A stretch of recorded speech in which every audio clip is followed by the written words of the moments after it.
Hello everyone! Ako po muli si Dr. Grace Carol Beltran, ang inyong dermatologist, dermatologic and aesthetic surgeon, and genitologist.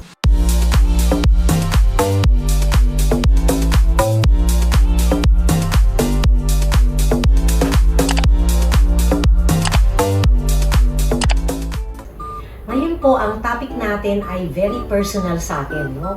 Kasi ito po yung journey ko kung paano ako nagpapayat from a very tabatchoy at pumayat ako. So, mag-umpisa ako sa kwento ko nung bata pa ako. Kasi nung bata pa ako, at grade 6, no? Grade 6 ako nung I remember particularly, 126 pounds ako. Okay? Kaya pag lumalabas ako ng bahay, kasi ako ay medyo may pagka-tomboyish nung bata eh. So pag lumalabas ako ng bahay para maglaro sa kalsada, lahat ng mga bata doon, tinatawag nila ako na, Tabatsoy, baboy, ganun. Tapos yung iba pa, lumilidol. Just imagine, no? Yung nakakainis, yung inis mo at galit mo na tinatawag ka ng tabatsoy, baboy, at saka laging lumilindol daw pag dumadaan ako. So, ayun, kaya nung time na yun, although I'm not very conscious about my weight, kasi nga medyo tomboyish naman ako, hindi talaga ako naging conscious, pero na-live sa mind ko na, ayun nga, na nire-ridicule ako because of my weight. So, ang nangyari, nung time na yon nagka-crush ako, no? Nung nagka-crush ako, bigla akong naisip yung, bakit ba ang taba-taba ko nga? Hindi ako mapapansin kasi ang pangit ko din, ang taba-taba ko. So, nag-decide ako, sabi ko, I have to lose weight, no? Para mapansin ako nitong crush ko. So, ayun. Nag-lose weight ako, so from 126 pounds, naging 93 pounds ako nung first year high school ako.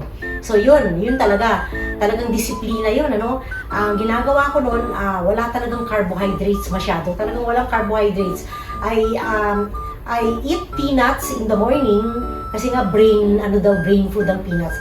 So I eat peanuts, yung minsan sweet peanuts pa yung kinakain ko in the morning, tapos lunch ko, gulay, binabawi ko sa gulay tsaka mga fruits, no? Pero more of gulay tsaka ulam. Walang kanin pero more of ulam at tsaka gulay. Yun, so talaga namang na-reach ko yung goal ko. Bili mo, from 126 pounds, naging 93 pounds ako. Sobrang payat ko. So ang dami nakapansin, no? Ang dami nakapansin sa akin, wow, ang ganda-ganda mo na ngayon kasi dalaga ka na, gano'n, payat ka na. Yun. So yun ang yun ang unang attempt ko at losing weight. Tapos, no, ako naman ay nagkaroon ng asawa. Every time na magbubuntis ako, tumataas din yung weight ko. Actually, ang pinakamabigat na inabot ko is 167 pounds, no? Yun. Tapos dahil nga pangit-pangit ko pag tabatsoy ako, niloloko na naman ako ng mga colleagues ko ng mga doktor. Ano ba yan? Gracia, ganun. Ang takaw-takaw mo kasi magkakasama kami kuminsan dun sa isang lugar na nag-duty kami. Lagi na ako niloloko. Ang takaw-takaw naman, Gracia, naubos mo na yung isang steak, gusto mo pa na another steak, gano'n, no? Kaya sabi ko, pakialam mo, gusto ko kumain, gano'n. Pero syempre tinatablan din ako, tinatamaan din ako. Ngayon, nung nanganak na ako, talagang sabi ko, para hindi ako lokohin itong mga colleagues ko na to na lagi nila akong inaasar, kailangan magpapayat ulit ako. So yun, ayan, nagpapayat na naman ako until I reach my goal of 103 pounds, no? From 167, naging 103 pounds na lang ako. Yun, so, pero habang tumatanda ka, syempre, nag-iiba yung metabolism mo. Bumabagal yung metabolism mo, so yung food na kinakain mo, mas mabagal din ma-digest at ma-metabolize, kaya naiipon to sa katawan mo at tumataba ka din. Tapos mahilig pa naman akong kumain na gusto kong tapusin lahat yung pagkain ko, lalo na pag lansones yung kinakain ko na matamis, yung 1 kilo ng lansones, talagang inubos ko yan. Bukod pa sa ibang kakainin ko, so medyo lumaki at talaga ang tiyan ko.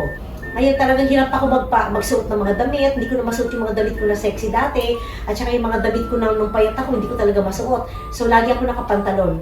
Pero lately, yung nga, sabi ko, I really have to lose weight kasi lahat ng nakikita ko sa YouTube, mapapayat, no? Kaya, tama-tama, nagkasakit ako noong December, nawalan ako ng ganang kumain. So, talagang pumayat ako. Yung tiyan ko sobrang lumiit din talaga, no? Kaya, ngayon nasusuot ko na yung mga dati hindi ko nasusuot na pantalon, at yung mga blouses na hindi ko nasusuot dati, nasusuot ko na uli. So, yan ang journey ko sa pagpapapayat. So, I didn't really get involved with medicines. In fact, nung bata ako, meron pang tsokolate na nauso na pampapayat daw. Pero sa akin, ang tinry ko yun, habang kumakain ako, lalo ko nagugutom, lalo gusto kong kumain. Pero it did not work for me. So, from the time I started my journey to getting thinner, hindi talaga ako nag-engage sa mga gamot. Self-discipline lang talaga. Self-discipline. Kasi kung minsan yung mga iba, kagaya ng yung ibang may mga PCOS, sasabihin nila na hindi sila makapagpapayat kasi may PCOS sila. Hindi po dapat ganun, no? Kasi kahit na may PCOS ka, pwede ka pa rin talaga magpapayat. Kasi nga, kailang double ang effort mo compared do sa mga taong walang PCOS. Siyempre kasi nga may hormonal imbalance ka na to begin with, may medical problem ka na to begin with. So, talagang doble ang effort mo na magpapayat kung may PCOS ka. Pero it's not impossible, no? Na pumayat ka kung may PCOS ka. And then all the other problems din, para sa akin kasi discipline is the number one rule, no? In order for you to succeed in your journey to getting or to losing weight, from obese to losing weight, ay talagang disiplina. So, disiplina sa kinakain. Kung nag-exercise ka, disiplina din sa pag-exercise. Pero yung iba kasi pag nag-exercise, bumabawi sa pagkain. Kaya hindi din po maganda yon. So, may tinatawag tayong set point. Yung set point, ito yung nakalagay sa utak mo na dapat mo lang kainin para pumayat ka. So, kung na-establish mo na yung set point, dapat you should not go beyond that, no?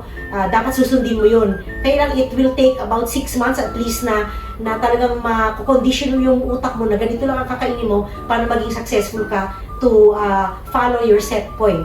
So, yun. So, disiplina pa rin po ang kailangan talaga. So, if you have any more questions about my journey from obese to getting thin, no? Like now, no? Talagang, tinan mo, medyo may edad na ako. So, dapat nga malaki na yung tiyan ko, lumit talaga po yung tiyan ko. So, if you have any more questions, just get in touch with me through my numbers. And please, follow and share my account.